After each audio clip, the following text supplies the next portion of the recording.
Hello, and we're back. Happy Oh my God. Tuesday every morning. That's right, Ben. No hay, no high energy, just to make you mad. NPR intro right there. Happy low T Tuesday to you, JD. NPR live. Don't you question my tea. I have the highest of teas. Go get him tested at the clinic. All right, well, we got a full show today. No Christian, as he is on the road. If you follow him on social media, you may have seen he infiltrated the Penn State room. Yeah. I've been listening to the Carter Strachey interview that he got, and man, there's some gold in there. It's like over an hour long. And that guy, An hour? Yeah. There's a lot in there, so I'm excited for that. Pieces of that to hit the site. He's got a lot of stuff to say. Remember this past summer when Strachey, he kind of, I don't want to say poke some fun, but he did not hold back his opinions on the Burroughs Marsteller Final X series or guys at U23s, and I assume I haven't listened to it yet like you, but that it was a lot more of that type of stuff. Yeah, there is, and then he gets into his background and some of the things that got him into wrestling, and I don't want to give too much away because there's a lot of good stuff there, but like that mentality that he has is just, it's always on. His intensity is always leveled up, and at one point, Christian asked him, like, is that something that you ever can turn off? Is that something that, and he's like, he had to think about it for a really long time. He's like, and then he's like, let me get back to on that one. He was almost like threatened by the question. He's like, I got world championship in 3 weeks. I don't want to turn it off. Like, don't ask me to turn it off. I can't turn it off right now. So, very, very insightful conversation with him. People are going to love that. And that's just the beginning. I mean, they've been at Pitt, at Penn State. They also, of course, talked to Aaron Brooks. Princeton today, right? Greg Kirkley, yep, going to Princeton today. They got Virginia Tech at the end of the week. So there's going to be a ton of good stuff. When will some of that content be hitting the website? It's on it's in draft mode in the back end. So I think starting today, we're going to start seeing that stuff trickle in. Very nice, very nice. And this is all leading up to... What if JD just screwed you guys? Just went in the back and started publish. Sounds like it wouldn't be that bad as it's coming out as early as today. Mm-hmm. But this is all leading up to the NWCA All-Star Duel, which will be back November 22nd. Is that date correct? November 22nd. Yes, I'm coming. Oh, it's official. It's official. Very All my nice. plane tickets. I'm looking forward to it. I'm going to have a lot of fun. I'm coming on the show live. Should be a blast. I don't think I'm actually doing anything at the All-Star for Flow, but I will be doing podcasts in the morning or whatever time of day we choose to do them. And then I get to watch two AWA guys wrestle. So I'm gonna have a great time. Yeah, that's great. There you go. How many are you going to have at the All-Star 2030? 2030. Wow. Oh, so that's too far away to predict. I mean, I'm hoping that I'm not hoping and I'm thinking based on their skill levels we'll have a lot more at the All-American level in the next handful of years. I mean, Parker and Keegan still got 3 years left, so they ain't going anywhere, right? And Mako's getting really close to that level. Colin Real Budo is getting close to that level. I think Mitchell is going to be at that level. So, yeah, hopefully more and more AWA guys in those rounds. What is that like when you're a club coach? And obviously, you probably feel like you have a really, I don't know, hands-on involvement in the things that these guys accomplish while they're still in high school when they're on your watch. But then you send them off, and you want to be prepared to not only be All-Americans, but most freshmen are All-American ready. They're gonna have to develop in those programs. Yeah. What's that like, handing them off and trusting them to other coaches? I think it's mostly been really good. I mean, obviously, we had to advise a few people who weren't happy in their situations to find a new situation. But most of the coaches I have a really good relationship with, and most of the athletes I still talk to on at least a semi-regular basis, and not even just the All-Stars. Got other guys who are wrestling at D1 or other divisions, and they text and they have a question or whatever it is, and yeah, it's really good. It's really fun, and honestly, like yesterday, there's something Keegan and Kendrick Maple both do that I was picking their brains on. I'm like, hey, what about this? And I'm trying to put it into our system, but here's what I'm struggling with, and we kind of like ran through it, and I think I got a good answer. But I'm gonna pick their brains too, right? College wrestling is the highest level of folk style wrestling, and I'm not coaching at that right now, but that doesn't mean I can't try to pick their brains and steal the moves and whatever they're doing well and bring it back to our guys. Cool. Chat makes a good point, Ben. What? You're probably also getting tased in November. Oh, damn, I should have told you guys I was coming. You guys keep forgetting, though, so I'm not too worried about it. Hey, you come down here, we keep those tasers on us. It's tase o'clock. Yeah, it's tase time. Bader came to freaking Zoo Reunion. He didn't bring a taser. I was at Fargo. Yeah, but now you can just run home. You guys will probably forget. We can run to Walmart and get one now. No, listen, they don't sell tasers at Walmart. They do in Texas. If you sell tasers at Walmart, I ain't worried about that taser. That's light work, baby. I don't know, man. Texas Walmarts are built different. You can go in and buy an actual gun. Yeah, they got no problem. Light work. Bader might be more motivated now that he's a dog bite survivor. That's not my dog. That ain't my dog. My dog's easy. She don't do nothing. Added to one of Bader's many scars. Yep. I was also on the road last week. I was at Iowa State in Minnesota, got some good stuff. I think probably the stuff people are going to be most interested in or want the biggest answer on is Gable coming back? I sort of got an answer. Sort of. Tyler, if you can pull up the interview with Coach Eggum. And coming into this. I'm actually not all that excited about Gable coming back to college. He's just better than these. He's too much better than these guys. I don't want to see it.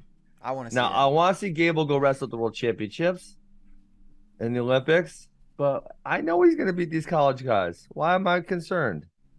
Unfortunately, I did not get to interview Gable himself because I would have liked to ask him what he thought about this year's World Championships. The match prior to that, the big thing was Gable versus Zare. And I kind of lost a little bit of steam with Zare's down performance. Yeah. Yeah. It was a weird. I'd still watch. Gable versus top 3 or 4 guys. I would love to see it. It was such a weird year for heavyweights because you got it was like the big 3. Zare looked off in the lead up to Worlds and then didn't look that good at Worlds and then Petriashvili losing to Mukhtar. Like, what in the world? Heavyweights just... That was bizarre. It's too vulnerable. No way Gable, listen, I'm interested in seeing him versus this. Gable ain't losing to that Mongolian dude. No way. That's not going to happen. And Coach Eggum even said he's faster, stronger, and better than he was when he won the Olympics and NCAAs.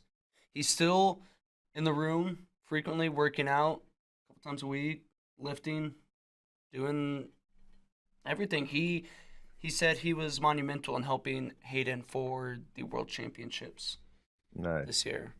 And I think that's a big reason why Hayden, in my opinion, did very well. If you say going into that, he beats 2 guys, then loses to Geno in the quarters, you're feeling pretty good about him wrestling for a bronze. And scores on him. I know it was like, I don't know, kind of garbage time points a little bit, but like, I don't know, that guy's not easy to score on. And he's getting points on him. Yeah. But long story short, Coach Eggum basically said it's still very much up in the air. Depends on... we're not watching the interview? Yeah, pull it up. Tyler had it up. Pull it up. Yeah, Let's go. Heavyweight, if Gable Steveson would be back and wondering how that'll look. And, the thing that I tell guys all the time, like this guy's, everybody knows there's a possibility for him to come back. He's got that year. A lot of it hinges on the WWE and what their decision. But Gable himself, man, he loves to compete. He's in the room training, every week at least once, if not a few times. He's on the mat, he's lifting, he's around our guys all the time, and he's 22 years old now, and he's better than he was last year. He's bigger, he's stronger, he's faster. He's better. We get to see it inside these walls here. Yeah, it's crazy. But again, he's 22. He'll probably be better next year than he is this year, just from the maturity standpoint. But so we're fingers crossed if he gets to come back and be second semester and that would be pretty exciting. You know, there's something you cool there. about a guy like him that's already. He goes on to mention it would be Minnesota's first 3-time NCAA champion, which could be in the back of his head, potentially. So I am much more optimistic about Gable coming back than I was prior to this. He also, I'm sure there I don't has know. Man, last spring, and maybe they didn't say it publicly, maybe they said to me, but last spring, I feel like they were feeling very, very confident that it was going to happen. And now I feel like they're like in the middle. They're not like pessimistic, but they're not super optimistic. It's like, maybe happen, maybe doesn't. That's kind of how I feel. The real reason I wanted to interview Gable was to ask him, are you aware that you now have to wrestle without shoes on if you take the mat? Yeah, because he did leave him on the mat. That's right. Those are the rules. They might make an exception. Softfoot. They might make an exception for him. Yeah, maybe. Also, I might send Steve Mako his way.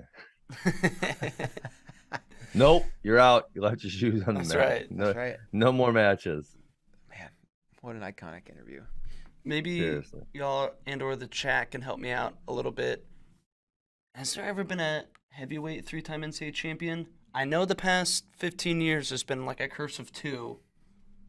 Kyle Snyder, but did he win one? He One was 197. Yeah. Wait, no, he didn't. No, Nope, Tony won 2, and then Gwiz took his 3rd, and then Gwiz won 2, and Kyle took his 3rd. but then Kyle won 3.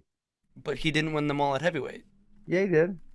Did he? Yeah, sophomore year when he was going to redshirt. He lost at bumped up to 197. heavyweight. He lost at 197. Yeah, he came out of that red shirt to wrestle Gwiz. Yes. That's right. Yeah. Mhm. Yeah, so I remember Snyder's- everyone was talking about the curse, to your point, the curse of the 3, because he lost to Adam Kuhn at Big Tens, right? Mhm. And then came back and beat him in the NCAA finals. Yes, you're right. Okay, so there has been a 3-time heavyweight Big Ten champ or NCAA champ.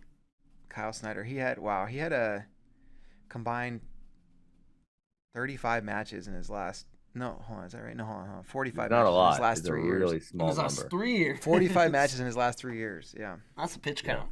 Mm-hmm. That's like the definition of. How many matches do you think we'll see guys getting in 20 years?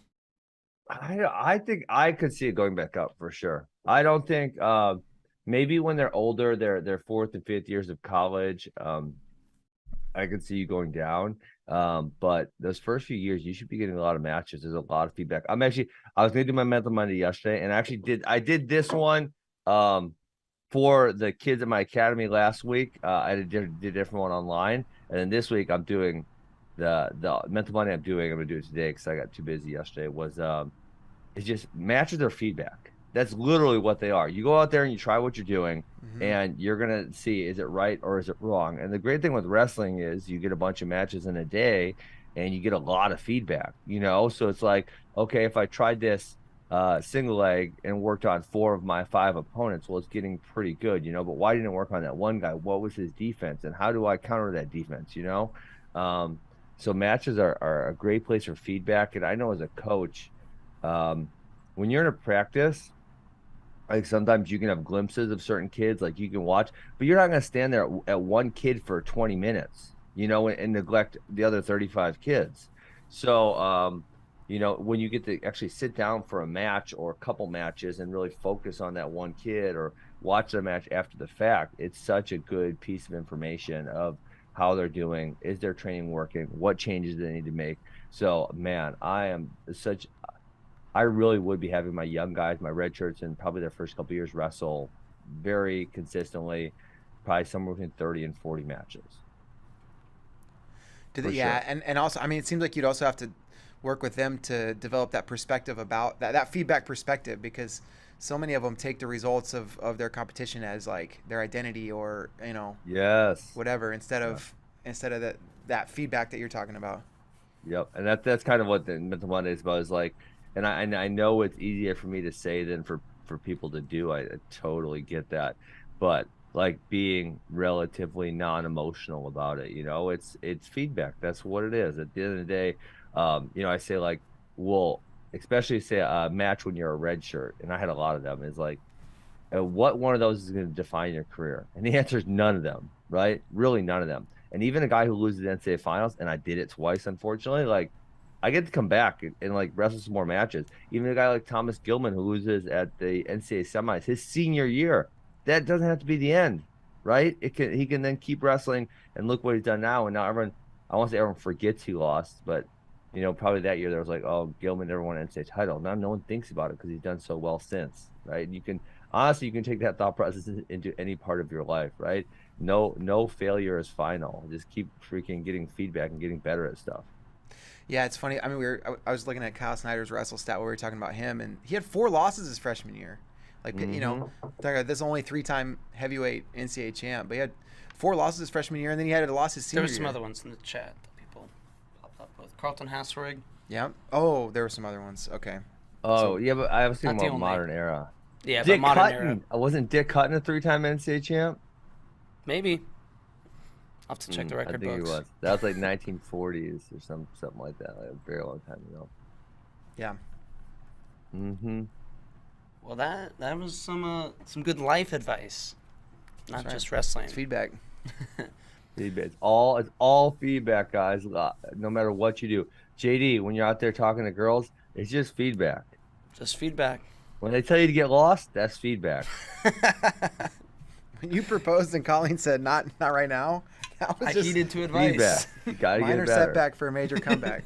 That's There right. you go. Elsewhere in the Big Ten / international wrestling world, Nick Suriano is officially signed with the Cliff Keen Wrestling Club. Hey, I got big questions about this one. Okay. Now listen, I know Nick Suriano wouldn't do it in any other way, but why did it take? We're in October. Why did it take 7 months? He was That's a probably long doing. time, guys. That's a he was long probably time. doing some Vision Quest thing. He's 7 months. He's merging and what was it? Merging and accelerating or something? I can't. Yeah, something like that. He's Oh my gosh. doing verbs elsewhere. Yeah. To be honest, I don't know. I don't know how much wrestling he's been doing these past couple months. If he's just now signing with Cliff Keen, maybe it was a financial negotiation type thing. Who knows with the mystery man Suriano? Man of mystery, international man of mystery, Nick Suriano. I think a big part of it was him trying to decide, whether he wants to pursue that Olympic goal or go in. He wants to be an actor. He has all these desires, but which things? He started grappling. He said, "I will continue to accelerate and merge with Cliff Keen and Michigan Wrestling." So, What? got some accelerating and merging to do, and you don't want to just do that willy nilly. That's right. Whose job is it to tell him that sentence doesn't make sense? Is it, I think it's your job. Maybe it doesn't Go make tell sense him. to you. It makes sense to him. It does. That sentence does not make sense. You're just not hip to it, Ben.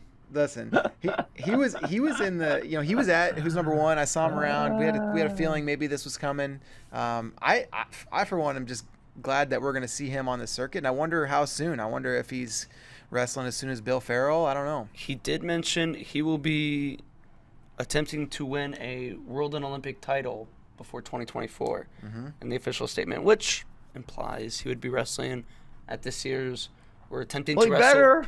What at else this would he year's do? World Championships. I don't know. But how soon? That's what I want to know. Bill Farrell, are we going to see him there? We saw him there. We saw him there in 3 years ago? 2019. Yeah. Maybe. Hopefully soon. I feel like he's taken enough time off. Does the chance that he's with the Cliff Keen Club increase the chances that he wrestles for Team Italy or decrease them? I'm gonna say increase. It definitely doesn't decrease. Definitely doesn't decrease. Cliff Keen they're the International Wrestling Club, and I for one am a fan of it. And listen, if Nick Suriano wants to go to Italy, he's gonna be the #1 guy without even training. So we are gonna get to see him at the Worlds for sure. Now if he's gotta go through America, he may win, right? But he also may not. And then we don't get to see him at the Worlds. To counter that, I also want to see him against Gilman, Vito, and Spencer, not just one of them. Yeah. Well, you could do those at like the Bill Farrell or something to that effect. Or you guys should really do a big event that I know we've talked about this. The club duels you guys did, that was awesome. You guys should really do it again. RTC Cup. Yeah. That one. Do that again, please. Can we do it again? I'm all in favor of it. Let's do it again. I would love it. That was like awesome. that. You guys only did 6 weights, or did you do 7? I can't recall. Yeah, we did the 6 Olympic weights. Mm-hmm. 6. I think do 7, so we have a tiebreaker very easily. Although the add 6, like either a 65 or a 70, or maybe a 79. One of those, add them in there. the 6 weights meant that almost every duel, the team score came down to the final match, which was like, it was awesome. It was hard to keep track of, but it was really cool because very often it was 2 matches to 3, and I think almost every time it was like, that was this great. guy's got to score a point at least here to get the one. Yeah. Mm-hmm. To get the 1 point. I should really do that again. Cool, very cool event. Yeah, It was cool. That was awesome. Well, I'm trying to think. Would some of the teams? What teams would be different? Cornell would be different. Oh yeah, Cliff Keen would be different. Cliff Keen would be a little different. Gopher would be How many pretty teams much the did you guys same. have again? Did you guys have 10, 8? What was it? It was not 10. Yeah, 8? was it 8 or 6? I can't remember. Wolfpack was there as well. They'd be a little different because PRTC. Aiden's retired. PRTC'd be good. Mhm. Yep. Did they? Yeah, PRTC would be really good. Jordan didn't Minnesota compete have for a them good at that. team. Was he Yeah. at Penn RTC by that point? I don't think he was there yet. I I don't think think it he was. Remember, was. didn't he like sign early and say like I'm going to be After moving there in the Worlds. future? After the Yeah, Olympics, something like yeah. Or that. after Olympics, yeah. Mm-hmm. So it would be pretty good That would be awesome. as long as we didn't Love it. invite Penn State because We should definitely invite Penn State. I mean yes we should Nah. but Don't they would do it. win. Honestly, you guys should do. You guys could kind of do with Penn State. And listen, Penn State. I think Kill does a great job. I've said that, so don't take this as me bashing anybody. But this is what they should do. They're recruiting for everywhere, right? Those guys are all Nittany Lion now, but they weren't Nittany Lion forever. Kind of an all-star squad. Cool, whatever. I'm great with it. You should do them versus like a United States RTC all-star team. That'd be the match right there. Mm-hmm. Yeah. Yeah, that'd be great. Mm-hmm. Throw them in. Yeah, throw them in the World Cup. Because But, that's what they're doing for the World Cup. They're doing the World Cup. You guys saw this, right? Yeah, the All-Star team. The It's All-Star going to team. be really interesting who they're able to get for that All-Star team. They put out a list. I don't know the list they put out if it was confirmed or not. But they did put out a list, and it was going to be a really fun team if they're if they're telling the truth. I don't know how to say this. If they I can't click on. I went to the website. I'm trying to click on it, but it is not letting me do that. UWW did this? Yeah. UWW put out the team of who is going to be on that all-star team. I did not see this. Yeah, I didn't Yeah. either. And I'm now highly I intrigued. swear, I don't know where I'm gonna find it now, but I swear I saw it. They actually have the schedule up. This is gonna be our AWA Ignition trip this year, actually. Cool. Yeah, That's should a be great fun. Should be a really cool event. Yeah, I'm really looking forward to it. Yeah, once wrestling season starts, it's going to be so good because, like, I think CKLV is the week before that. Then we got World Cup the following week. It's just going to be nonstop awesome wrestling. I think National Duels is the Frank Pop National Duels is the week after that. Okay. Yep. I think he's in New Orleans or something this week or this year. Mm-hmm. Mm-hmm. One thing I did see UWW put out in the past week officially is the Paris Olympic qualification process. Did you see this, Ben? But it didn't. Yeah, I did. I looked at it. It did not look any different to me. Is it different? It's different. It's different. Oh, really? What was different? I thought it said So- the Continentals, just like last year, the previous World Championships, and then there's like a last chance tournament. But Did I it's read it wrong? No, it's those events, but it's the way you qualify through those events. So at Worlds, not both fifth place finishers qualify. The two like losers of the bronze match have to wrestle for a spot.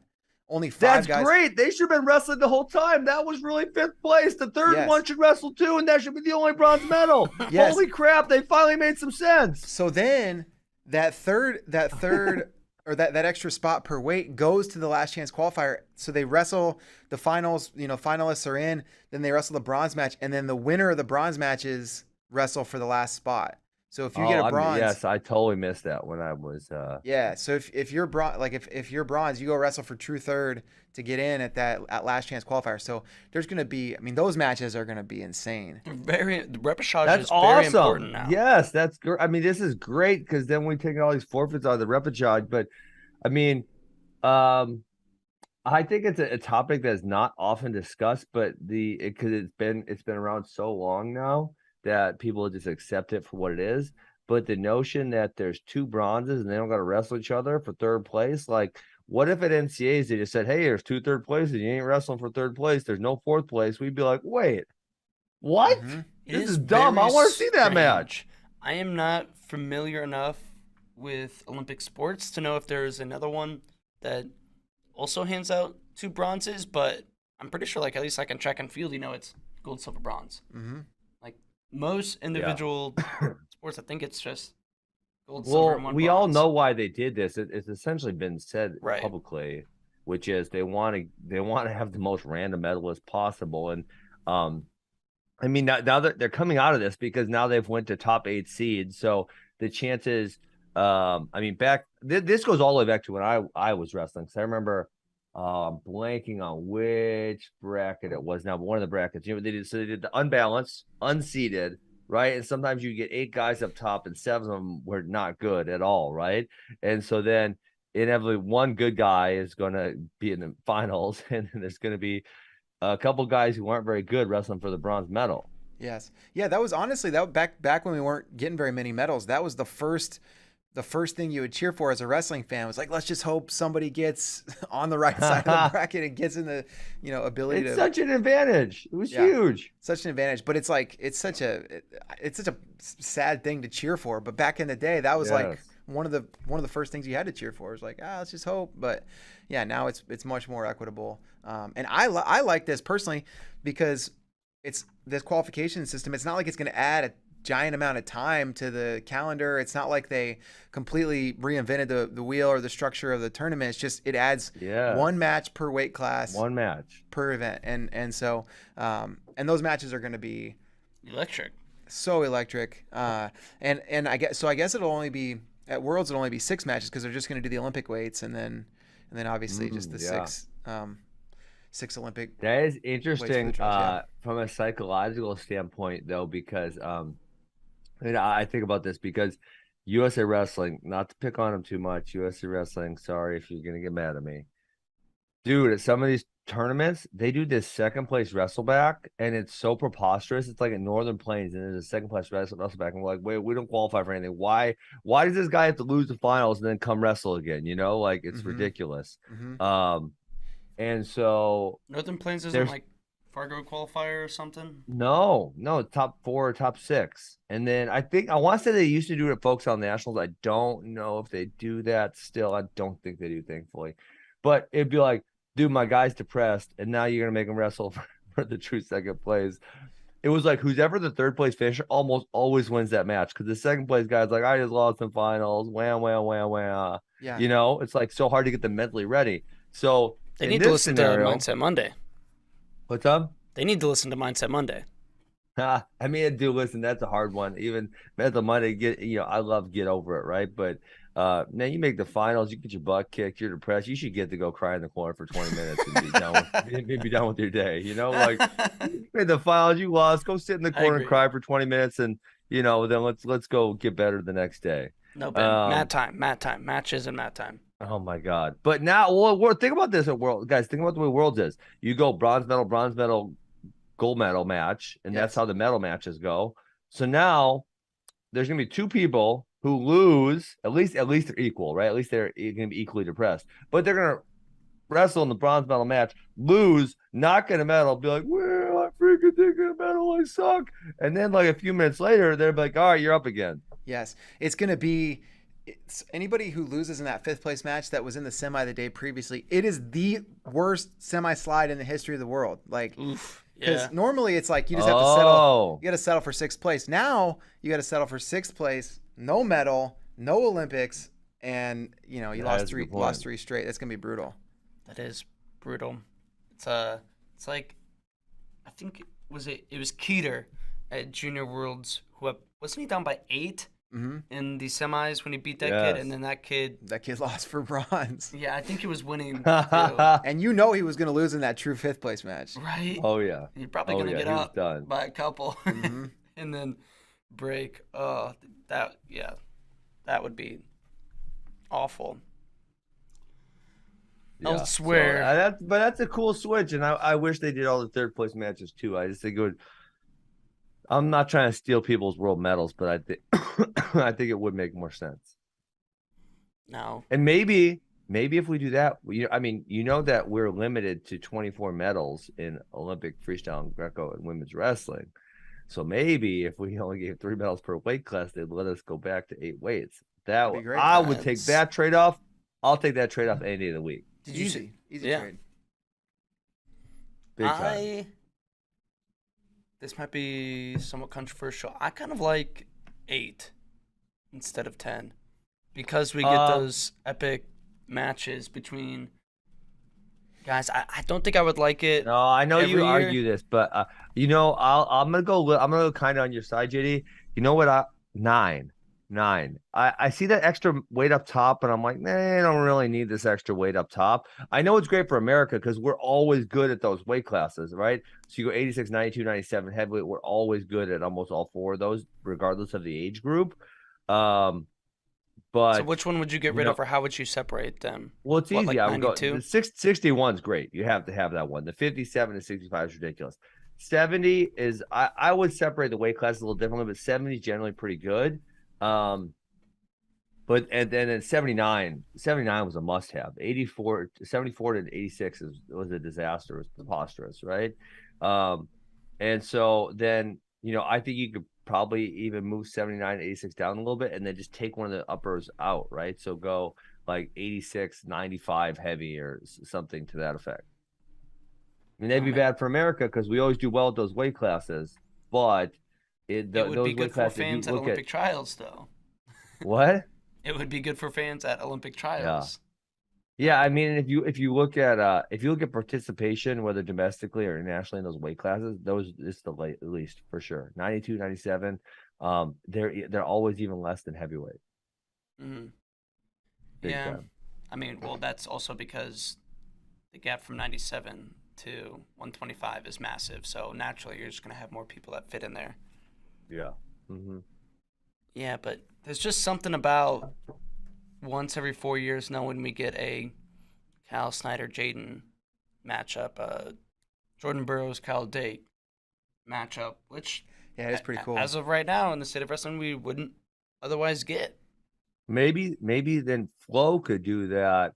Flo could do that on their own, right? That would give you guys more of a market for that. If those matches were never actually being forced to happen, then you guys could just do it and pay these dudes a bunch of money, and they'd be happy, you'd be happy, we'd be happy, everyone would win. There would be just naturally less steam off of matches if you knew these two wouldn't have to wrestle off for an Olympic spot or a world spot ever in the future. Just naturally.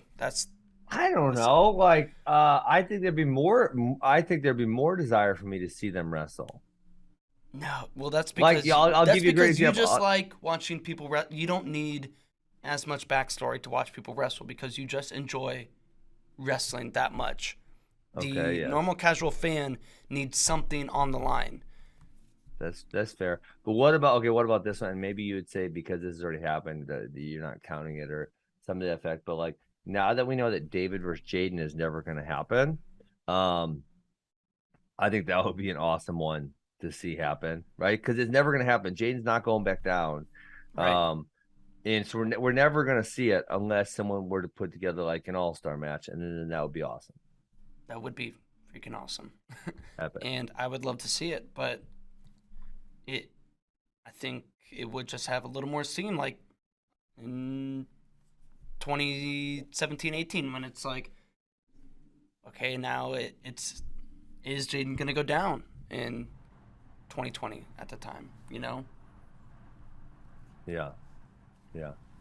All right, where are we going now? Should we talk a little MMA that happened? Bo Nickal, Aaron Pico.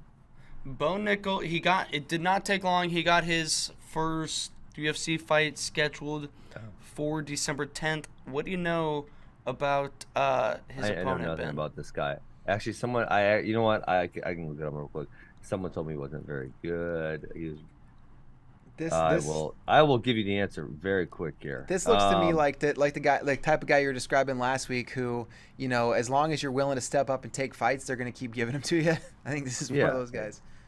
Yep, exactly. Well, yeah, so let's see. He was give me Bo Nickal. Yeah, he's 2-4 in the UFC, so this is not very great. Looks like 13-8 career. He's coming off 2 straight losses, and this is. This article that Tyler put in the chat says it says Bo Nickal's had 3 fights and it's like a total of 2.5 minutes of cage time, and now they're giving him this guy. Yeah, I saw somebody put up a tweet and it was like, here's Bo Nickal's entire MMA career not sped up, and it was like 2 minutes and some seconds. But I think what this points to is that they really like Bo Nickal because and I think we talked about this, but when they didn't give him the contract, I think obviously they wanted to create some hype and they wanted to put him back on the thing, and they were really featuring him on the Fight Night Contender Series thing. It also helps them build the Contender Series, and then immediately after he wins that, they don't waste really any time at all, right? And then they throw him back into the fight, which is, if you want to build the prospect, that's how you need to build a prospect. You just continue to put their name out there, right? Mm-hmm. So I think to me, this means UFC really likes him. They have big plans for him. They're excited about him. So I think that's really positive. And I think this is a guy he could probably beat up without taking too much damage or minimal amount of damage. And then they'll probably try to roll him out there again. So if he can, and then right, and then this will segue perfectly into the Pico session is, if Bo Nickal can stay healthy, mm-hmm. I would assume they're going to roll him out a whole bunch of times in the next, 18 to 24 months. And if that can happen, he probably will be fighting for a title. Obviously he's got to win too. But we talked about the middleweight division not having a ton of wrestlers, so a lot of winnable fights. They'll push him to the top because it's crazy. I looked at there's not really very many American wrestlers at the top. You got Aljo. Aljo was a wrestler, but at one point I think it was 7 of 8 were American wrestlers, and now there's not very many. The funny thing, I've seen a few people on Twitter like pulling up Bo Nickal's Mohammedan loss and like citing that as some kind of evidence of lack of wrestling ability. And dude, the time that Mohammedan beat Bo Nickal, he teched Kyle Snyder like the same day. The guy was just wrestling amazing, and it's funny that for non-wrestling people to cherry pick this one match, and it is in this kind of janky looking gym, and it's not like a big stage, and it's a look how much I know about wrestling. I know more about wrestling than you. Yeah, move. Yeah, for sure. And people don't know anything, but but if people think Bo Nickal's not a good wrestler because he got beat up by Mohammedan, then I mean, that's just that's more of an advantage for him if they think that, but. That is funny. That was funny to see when he was on all the sauce. Yeah. Bo Nickal had a tweet because he called out Hamzat too. Yeah. Which is, again, another good move by Bo. Oh yeah, it's funny already calling out Hamzat hasn't even had a UFC fight. He said, "There's levels to this game. Some random dude on the internet in 2022. Y'all, I realize Hamzat is one of the best fighters right now, and that's why I have to fight him. I want to be the best in the world. That means I have to beat the best guys. This is fun for me. I'm born for this." Yep, agreed, 100%. And he also had another one. "Man, it's crazy how many fans in my mentions telling me to slow down and all that because you could never do what I do. Your opinion is irrelevant to me and how hard I train. If you're on the other side supporting, I love you, and We're going straight to the top. Let's do it. Let's do it. Let's And do it. And has- so the other side was that Pico dislocated his shoulder on the first punch, and it was super gross. And he's a guy who he kind of had a rough start, and he was kind of gaining some steam, and now Really unfortunate. I don't know if it's a torn labrum or what. I mean, but if your shoulder's popping out when you're throwing punches, that is absolutely not a good sign. And Man. who knows? Probably And take some that's time a to heal. one that can linger. Like, I know Yes, big guys, you see it a lot in college wrestling where they're like, my shoulder was never the same. I could never shoot Yeah. a single leg again because it would just dislocate. Dude, there was a lot of force trying to put that thing back in too. Oh my goodness! That was in gross, the corner bro. when they're just shoving it. Just pulling it and shoving it and like, Puke. yeah, that was nuts. Yeah. And poor Pico. I hope he's okay, and I hope it's not a lingering one. But we'll see. Ben, fill in the blank. Bo Nickal is as big a UFC prospect since blank. Probably Chimaev, actually. I feel like Chimaev. Chimaev came in with a lot of steam. Don't you remember? And he had like 3 fights in 60 days or something like that, which is like, Yeah, 'cause but he then was he just got messing things corona up. or I don't know He what the hell retired, or happened. like almost retired. He was hospitalized. Said he was gonna retire. Yeah, something bizarre like that, and then he didn't. I couldn't fight remember, for and a this long is definitely time. you are more in the MMA world than me, so like I probably didn't know too much about Chimaev until he actually got to the UFC. But he came Well, I into don't the think UFC anyone with that did. much. Sorry, what'd you say? Like Chimaev came into the UFC with that much hype. He didn't. No. Well, so that I mean, that's the thing that wrestling would have an advantage over a lot of other disciplines is, well, and a lot of these guys come in with no specific discipline, right? They just start training MMA and then they come in, or maybe they have a little bit of wrestling or whatever. But yeah, so a lot of guys don't have the hype. Whereas an American wrestler is going to be, if he's really good, he's going to be on ESPN for the NCAA championships, and Flo is probably be talking about him. A lot of these grapplers, there's been a few that signed with one championship, but a lot of them are making enough money doing the grappling thing where they don't really want to or have a desire to fight. Like Gordon Ryan signed with one, but then he never had a bout, and I don't think he was ever going to fight anyway, type thing. So wrestling is obviously then going to be the guys who have the biggest prospects because they have that strong following from wrestling. One's also getting into the grappling game, aren't they? Isn't that what Yes. Mikey Musumeci just won? Yep. Was a exactly. grappling one belt? Yeah. Mm-hmm. Yeah. Yeah. Interesting. So yeah, Um, Chimaev had 1, 2, that's just 2 months. Yeah, he had 3 fights in 2 months. Keith Gothard says before him it might have been Sage Northcutt. Whatever happened to that dude? Does he still fight? No way he still fights, right? Sage. Someone was just talking about the yesterday. He was because someone said it was Super 7 Sage. years since he.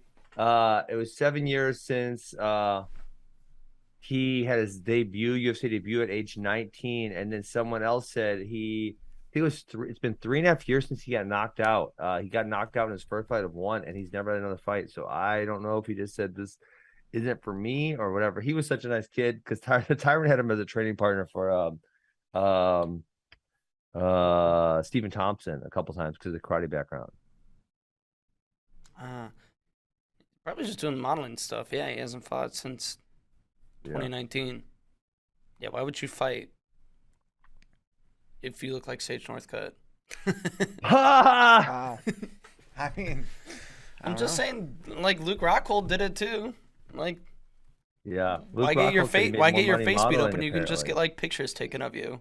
I don't know. That sounds boring. If I had to for my living get pictures taken of me, I might just quit life. I'd be like, this is boring. I can't handle this. I'm freaking out of here. I quit. You don't get it, Ben. It's art.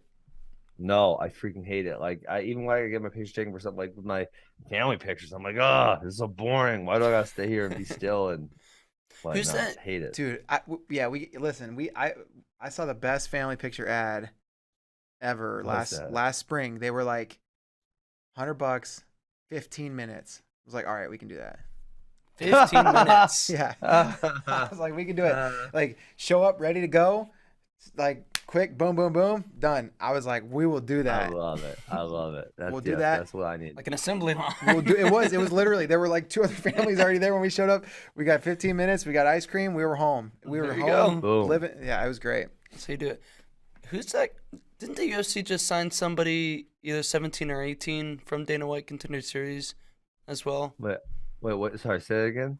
Didn't the UFC just sign somebody either 17 or 18 from Dana Yeah, White Contender Series? I don't know anything about that kid. Yeah, and obviously, so the Dana White Contender Series is there. It's kind of like now we'll say they're minor leagues where they're using to build up prospects.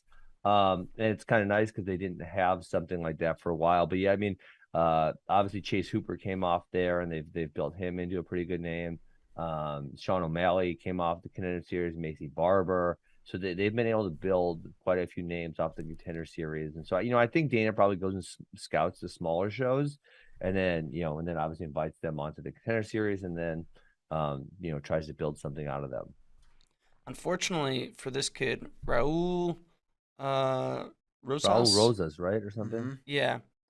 I feel like because he is so young, just a teenager, you want to pull that juice when he is young. So, like, you want to give him maybe not bums, like maybe, maybe a bum or two, but you want to get him a decent fight before he's 20, no? I don't So, like, know. maximize So that obviously time while he's young. boxing followed the model where they just give them terrible people forever, right? Right, try to until they're build this 40 and 0, undefeated and then record. look, this guy, you It's lose so once weird. and then you're washed. Yeah, it's so weird. And MMA that's not the case, but like for example, Sean O'Malley, they did give him a whole bunch. They kind of built him slowly. And Chase Hooper, I would kind of say, Your son. something my son, yes, something similar. So I would expect the same thing with this kid, where they try to find him some winnable fights for a while, and then throw him in there against someone bigger. Yeah. For sure. Now, there was actual wrestling this weekend. Bray, maybe you can talk a little bit about this PA Power event. I mean, the PA Power event was great. The biggest high school news of the weekend, though, was at Journeyman. Jax Forrest and Luke Lillidahl wrestled in the Journeyman finals. Yeah. I Dude. meant to watch it, and I didn't watch it yet. It's an incredible match. You got to watch it. Jax Forrest just makes it a He's on a hot streak. He makes it a weekly habit of wrestling one or more of like the best wrestlers in the country and winning. I mean, just crazy. But to recap, like, who's number one? Beats Jezeroga. Elite 8 duels. He goes 7-0, all bonus point wins with like 4 or 5 ranked opponents, including number 4 Luke Standich, who he pinned, and now he beat Luke Lillidahl, who's a world champ. 9-6, I think, was the final score. Hold on, no. Can I ask you a question here? Yep. Because you know more about this stuff than I do. So obviously these two were world team members at back-to-back weights, right? Lillidahl was a 113, and you guys have him ranked at 113, and then Forrest wrestled at 120. I think 121 was the weight class. Yep. Now they're both up at 126. Is this where they're going to stay at 126, or did Lillidahl move up for the challenge, or right? Is Jax because Jackson, who's number one at 120 against Jezeroga. Yeah, Jax is going to wrestle 120 at Super 32 next week. Okay, and what about Lillidahl? Lillidahl is not registered for Super 32. Okay, but you're gonna have a Super 32 preview article at some point. Yeah. We'll have Super 32 stuff coming. Don't worry. That's what, 4 weeks? No, 2 weeks. It's oh wow, it's only 10 days away or 11 days away, whatever. Yep. Yeah, so we'll have Super 32 stuff, no, for sure. That stuff's coming. But I mean that was a kind of a dream matchup at those lighter weights.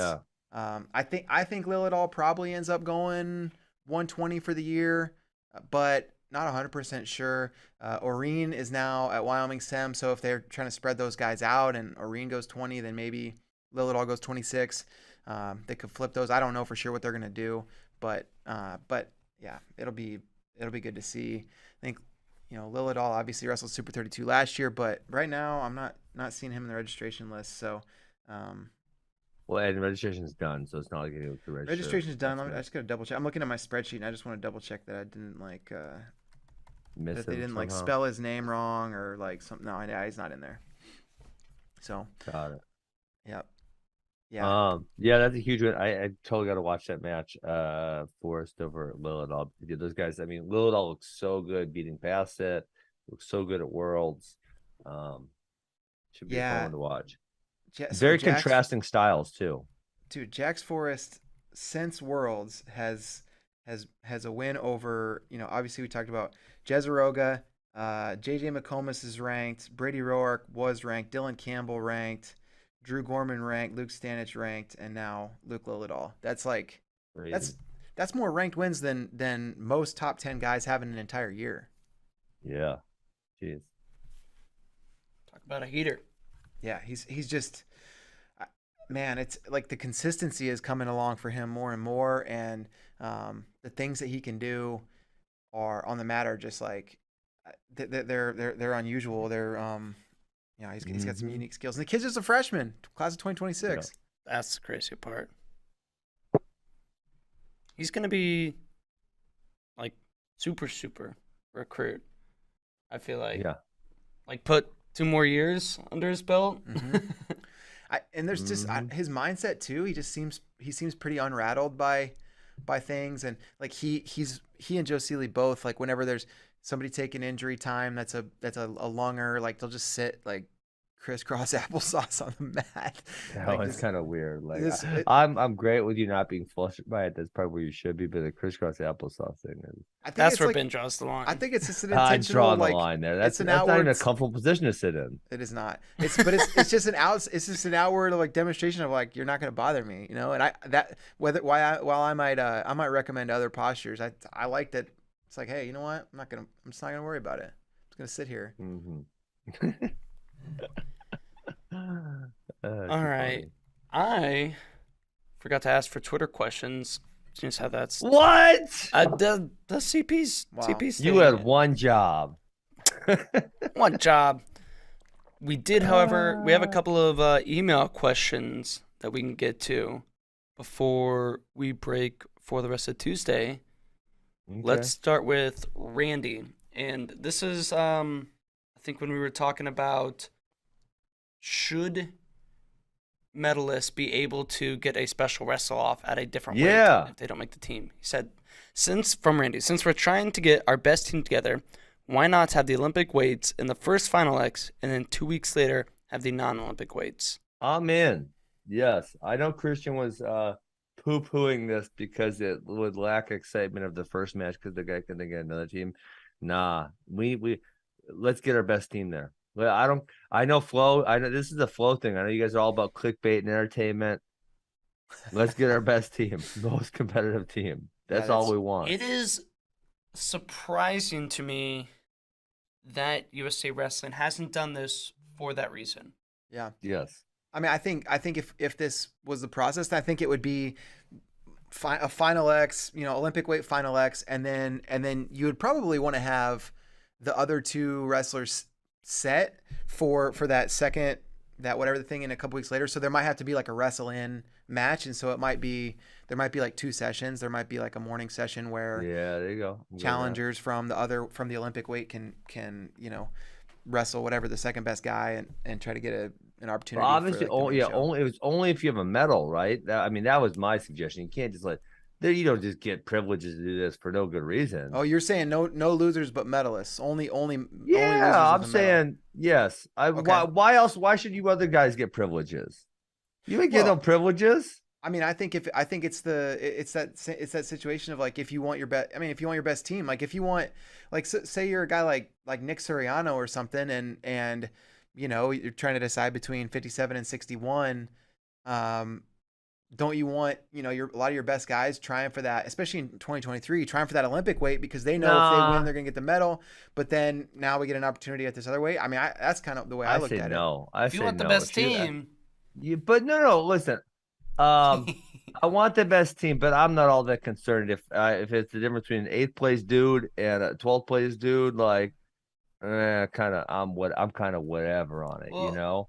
maybe But if I Suriano's know a I medal got type a guy. silver medalist sitting on the bench, I don't like that. I got a guy who won a silver medal last year, and now I got him on the bench because he wants to get the Olympic spot. Like, I understand his thought process, but if I'm the guy in charge of making the best team, I don't like that. But if it's a guy who's like 9th or 12th, like, I don't know, like, whatever, like, not a huge deal. So I think you need to earn, really, really, really earn that right. So does it need to be a guy who medaled in the previous year, or who has a medal in his career? I would say the previous year. Okay. That's what I would say. I would say, so I mean, right now, so you have a handful of people that are meeting this criteria going into 2023. This is right where we're at. You have Jaden Cox, got a medal. You have Jordan Burroughs, got a medal at 79. Zane You have Rutherford. Zane, got a medal at 70. And Seth did not medal, right? So he would not meet the criteria to get that special wrestler. But so like if Dayton tries to make the team at 57, loses, you don't want him in that 61 wrestle off? I think it's a situation where if he can't beat Seth and Seth didn't get a medal, then sorry, right? I mean, Well, no, I'm saying what if he went He what if he down to went 57? 57. You mean if he couldn't beat no, I Seth said, last but this year he couldn't beat Yeah. Seth. Yeah, he couldn't Yeah. beat Seth. Seth didn't get the medal. You know, it's not the like it to me at those other 3-weight classes.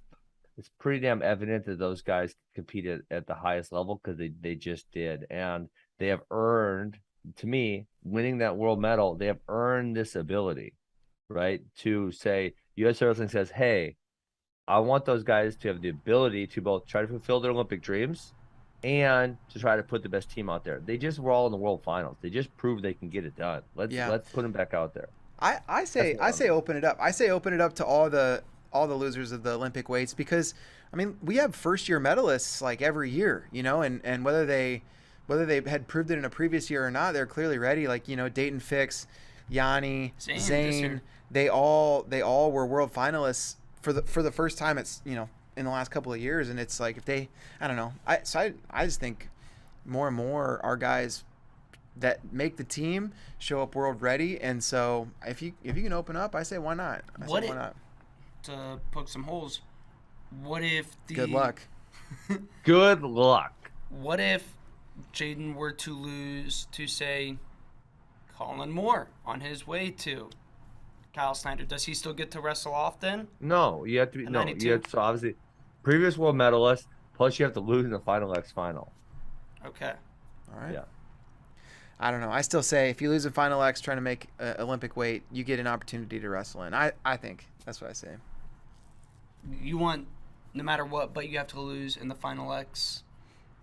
Yeah, if you make it to Final X in an Olympic weight and you lose, I think you have the choice of whether or not you want to try to challenge to get into an What if you make it at weight. a non-Olympic weight and then you're like, well, now I want to go down? It's too late. It's too late because the Olympic wrestle-off will be first. So I like my idea the best, but I like Bray's idea better than no benefits. All right. Sounds like JD's idea is getting last place. I'm still sitting on this fence. JD's in place last. I want the best team, but I kind of just want, you know, your Final X to declare your world team. Yeah. Oh, let's get that best team out there. That's who we want, the very best team we can have. That's why we do the best 2 out of 3, right? I mean, if you really wanted the most dramatic product, you wouldn't do the best 2 out of 3. But you want the best team out there. That's why we're doing the best 2 out of 3. So let's get the best team out there. Well, like I said, that's why I'm surprised USA Wrestling hasn't allowed this yet, as it is USA Wrestling who determines this, not us. All right, moving on. From Aaron, when I think about pound for pound, I think about likelihood to get beat, and even though Spencer has more losses, he hasn't had a close match since his sophomore year, whereas Yanni was very close to losing to Lovett. Is this something you would consider in this ranking? I say no. I say no, man. I mean, look at some of the best wrestlers around have a chance of getting beat fairly regularly, and it's because of the level of competition. The Ridge Lovett match is a little interesting because then later Yanni like widened the gap. But I mean, dude, if having an opportunity to get beat in a match eliminates you from from pound for pound discussion, and take Jordan Burroughs out internationally. That guy's in close matches. He's been in a lot of close matches throughout his career. People know how to wrestle him and game plan him, and they know how to keep it close. But getting their hand raised is a whole different thing. And I would say like for a Hodge Trophy, if they're both undefeated, and then we're gonna go to margin of victory because we don't have losses to separate them. But when one party has losses, then I think that you could count those obviously more than a close loss. Yeah. yes, and Right. I don't think dominance necessarily equals less likely to lose. Because you can make the argument Yanni has less losses in his career, so he's less likely to lose. He has closer matches, but he's literally lost less than Spencer Lee. Yeah, I mean that's fair. Yeah. I mean generally speaking, dominance because of I mean when there's more separation, the likelihood someone loses, right, is less because they can't lose on a last second takedown, or they can't lose on a Correct. Hail Mary throw or that type of thing. But then you can always play the Cal Day card. yeah, I mean, yes, there are those anomalies, but just, as a general rule of thought. But I'm just not necessarily convinced that saying it's a good argument to say Spencer is less likely to lose than Yeah, Yanni. I mean, I think both of them are highly unlikely to lose. Who would I say is more unlikely to lose this year? I don't know. I think both of them are damn near 100%. It's pretty close. Honestly, pretty damn close. Like if I had to pick, and I think if you did the odds, right, because odds are very indicative of how people feel and the real general likelihood. If you said odds that Yanni and Spencer go undefeated versus odds that one of them has a loss this year, it's gonna be plus money on odds they both go undefeated. Yeah. Like you're gonna have to bet like $700 to win $100 or something. You know what I'm saying? It's gonna be big plus money that they both go undefeated. Yeah. By the way, Penn State's schedule just dropped. Breaking news. What happened? I just put it in the doc. So it's interesting. That first thing I'm looking at as I scroll It says through 20, okay. is that Penn State just with the one tournament again, and it's this year it's the Black Knight Open at Army West Point, and that's the only tournament that's in November. Everything else will be duels. They are wrestling the collegiate duels, which is a little bit like a tournament format because they'll have 3 duels over the course of 2 days. So there's 2 weigh-ins, but that's their only 2-day weigh-in, and this has kind of become somewhat the norm in the last couple years for Penn State. If they didn't get back to a more typical schedule this year, you would think that they just won't. Yeah, and or that for this group or whatever, they're comfortable with how their season went last year, how their schedule played out. Yeah. Very interesting. I think it's I mean there's 2 things I think are funny. Number one, Kayla's so tricky he's wrestling duel 2 before duel 1 on December 19th. It's one of those small advantages that they have. And no, I do think it's interesting is that all of his traveling is not far, right? The Black Knight Open, that's not super far travel. The duel at Rader and at Lehigh are both obviously relatively close. Wisconsin. Obviously the Big Ten you can't control, right? So the ones that are within his control, and then the one big travel would be New Orleans. I think that's kind of interesting that they're not traveling that much because I think that is stressful on training and everything else. Obviously the Big Ten schedule you can't control at all.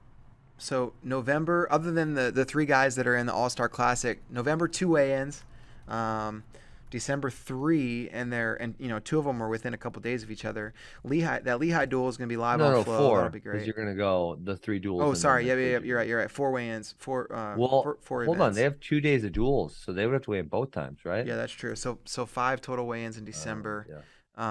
December 2nd, 4th, and then 19th, 20th at the collegiate duels. Yep. Okay. And then it's really Big Ten schedule, and then they wrestle Clarion right at the end of the season, and so they're hot zone like period of matches. They're Michigan on January 20, Iowa the 27th, and then Ohio State February 3rd, and then after that it really tapers off until Big Tens. Yeah. Mm-hmm. Smart schedule. I mean, this feels like a typical Penn State schedule. No surprises here. Iowa, it says Bryce Jordan Center. I was curious if that would be BJC or Rec Hall, so they're going for the big crowd in that one. It's interesting. It was it the big Ohio State duel that they kept in Rec Hall, even though certainly there would have been demand for BJC? Yes. So I don't know. Maybe that tells you. I don't know. They're not worried about What's that. the capacity difference in those? Isn't Rec Hall like 7,000? 9,000. I think Rec Hall is like 6,500 or something, 6,000, something like that. Bryce Jordan, isn't it bigger? Yeah, much bigger. 15,000. Jordan like 16, 15, 16. Yeah, so it's a little more than double. Yeah. Yep. Okay. Interesting. Mm-hmm. All right. Well, I think on that note, that's a decent way to end today's show. Shout out to Eric Hinckley and the rest of the veteran world team. Oh, veteran world, let's go. That's I wonder if Reese Humphrey's going to beat his brother in the world finals again. Oh, maybe. What a butt face. And then do a backflip in his face. Actually, we do have one more question. This one's from Tyler. Wow. Today's episode is 841. That's a spam call area code. Does anyone have any good spam call stories? He thinks Bray. I don't answer those. People. I don't answer them too much, but I mean, we used to prank call like nonstop in high school. That was like call was that was the jam right there. Dude, it was just sit there, watch daytime TV in the summer between practices or whatever, and then like call those crazy 800 numbers and. Hey, so I'll give you one funny thing to end this show then. Speaking of prank calls, I'm sending out my book to some influencers. Like that's part of the thing that they want me to do. And define influencer. Like I don't know, popular. I mean, obviously in my case, it's some wrestlers and some disc golfers and MMA and just kind of, like, right. But one of the persons gave me their address, and the name on the address is Richard Dangler. And I'm like, oh my God, am I getting prank called here? Dick Dangler? That's their email? That's the email address? No, not their email. Their address. They gave me the address to send them a book, and it said Richard Dangler and then the address. And I'm like, am I getting pranked? You're getting smished. That's a great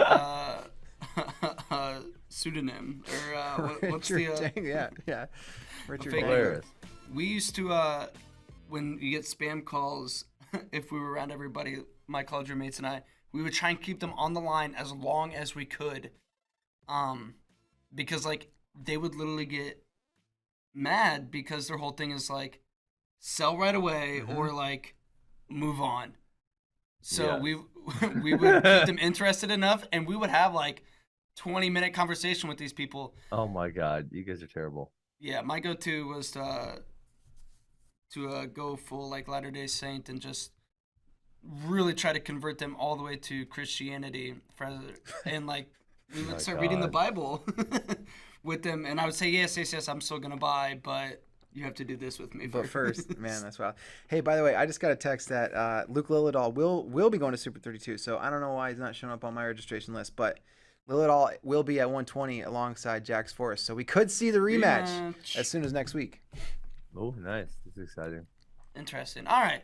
Now we are finally going to get out of here. Happy Tuesday to all of you at home. We will see you tomorrow morning. See you guys.